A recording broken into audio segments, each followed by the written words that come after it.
और एक बड़ी जानकारी दे दें आपको, दिल्ली में खूनी वारदात घटी है। खयाला इलाके में नाबालिग की हत्या कर दी गई। सिर में चाकू घोंपकर नाबालिग की हत्या करने का आरोप लगा है और इस घटना के बाद आरोपी फरार बताया जा रहा है। पुलिस मामले की जांच में जुटी हुई है। राजधानी दिल्ली में बदमाशों के हौसले कितने बुलंद हैं, इस घटना से पता लगता है। एक नाबालिग के सिर में चाकू घोंप दिया गया। दर्दनाक तरीके से इस हत्या को अंजाम दिया गया है। खयाला इलाके की यह घटना है। वहीं पुलिस इस मामले की जांच में जुट गई है।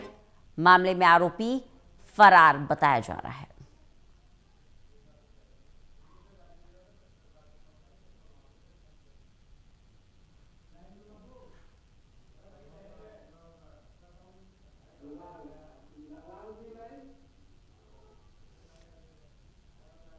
तो खयाला इलाके में नाबालिग की हत्या कर दी गई।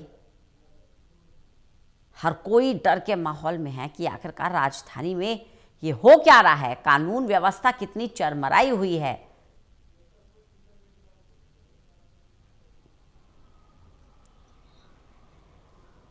खयाला इलाके में नाबालिग की हत्या कर दी गई।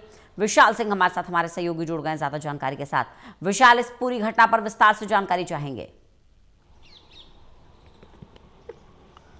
रंजना, देखिए घटना जो है कल रात की बताई जा रही है, जहाँ पर एक 16 साल के युवक जो कि नाबालिग है उसको चाकू से जो है उस पर हमला किया जाता है और हमले के बाद जब उसको स्थानीय लोग अस्पताल लेकर जाते हैं तो अस्पताल में उसे डॉक्टर द्वारा मृत घोषित कर दिया जाता है। हालांकि इस पूरे हमले के दौरान जब वो बेहोशी की हालत में था उससे ठीक पहले उसने जो है थोड़ी थोड़ी उसमें जान बची थी। जब उसने इस पूरे घटना की सूचना अपने परिवार वालों को देने की कोशिश करी थी, जो लोग उसे बचाने आए थे उनको उन्होंने अपने परिजनों का नंबर दिया था, जिसके बाद लोगों ने परिजनों को कॉल करके इस पूरी घटना को इन्फॉर्म किया था। हालांकि दिल्ली पुलिस को भी मौके पर जो है इसकी सूचना दी गई थी। दिल्ली पुलिस जब पहुंची तो वहां पर वो पाती है कि जो युवक है वो पूरी तरह से खून से लथपथ है और उसके सिर पर चाकू से वार किया गया था और अस्पताल में क्योंकि उसकी इलाज के दौरान जान चली गई है। फिलहाल अब पूरे इस घटनाक्रम को लेकर दिल्ली पुलिस ने अपनी तलाश जो है वो तेज कर दी है। सीसीटीवी फुटेजेस को खंगाला जा रहा है, स्थानीय लोगों से पूछताछ की जा रही है। अभी तक किसी भी पहलू पर दिल्ली पुलिस नहीं पहुंच पाई है। ये पता नहीं लग पाया है कि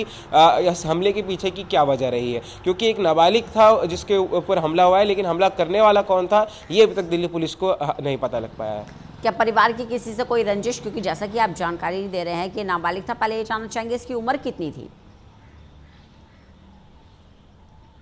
देखिए 16 साल इसकी उम्र बताई जा रही है और ऐसी ही ठीक घटना ठीक 2 दिन पहले भी दिल्ली के जो मोती नगर है वहां पर घटी थी, जहां पर 2 लोगों को एक साथ चाकू मारा गया था, जिसमें से एक 25 वर्ष का था जिसका अभी भी इलाज चल रहा है, वो गंभीर रूप से घायल है। दूसरा एक और वो भी लड़का जो है लगभग 15 से 16 साल का था, नाबालिग था, उसको कंधे पर चाकू मारा गया था और जिससे उसकी जान चली गई थी। तो यानी हम कह सकते हैं लगातार दूसरे दिन 2 अलग अलग चाकूबाजी की घटना आई है और ये पूरी जो घटनाएं हैं दोनों वेस्ट दिल्ली से हैं। हालांकि दूसरी ओर मंगोलपुरी की बात करें तो कल रात मंगोलपुरी में भी ऐसी ही घटना देखने को मिली है। यानी दिल्ली के अलग अलग कोनों से लगातार जो है, खासतौर पर जो आउटर दिल्ली के इलाके हैं वहां पर लगातार ही चाकूबाजी की घटनाएं काफी तेज हो रही हैं। ऐसे में दिल्ली पुलिस को काफी ज्यादा जरूरत है इन मामलों का संज्ञान लेने के लिए और आरोपियों के जो हौसले लगातार बुलंद हो रहे हैं उनको धर दबोचने के लिए।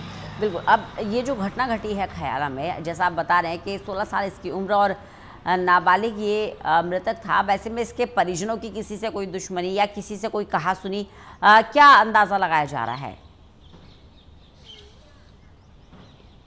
देखिए फिलहाल शुरुआती जांच में दिल्ली पुलिस का मानना है कि कोई आपसी रंजिश के तहत ही पूरी वारदात को अंजाम दिया गया। हालांकि परिजनों से अभी दिल्ली पुलिस उनसे पूछताछ कर रही है और जानने का प्रयास कर रही है कि क्या इस लड़के की किसी से दुश्मनी थी, कोई आपसी रंजिश थी, कोई पुरानी खानदानी दुश्मनी थी। हालांकि जो स्थानीय लोग हैं, जो शर्मदीद हैं, वो दिल्ली पुलिस को बता रहे हैं कि दोनों जो युवक जिसको मारा गया है उसकी उन आरोपियों से बहस हुई थी पहले और बहस के बाद जो है ये हमला हुआ है। हालांकि बहस के पीछे की क्या वजह रही, इस पूरी घटना के पीछे क्या वजह रही, यह भी जांच का विषय है और दिल्ली पुलिस पूरे मामले की काफी तेजी से जांच कर रही है। चलिए, बहुत बहुत शुक्रिया विशाल इस जानकारी।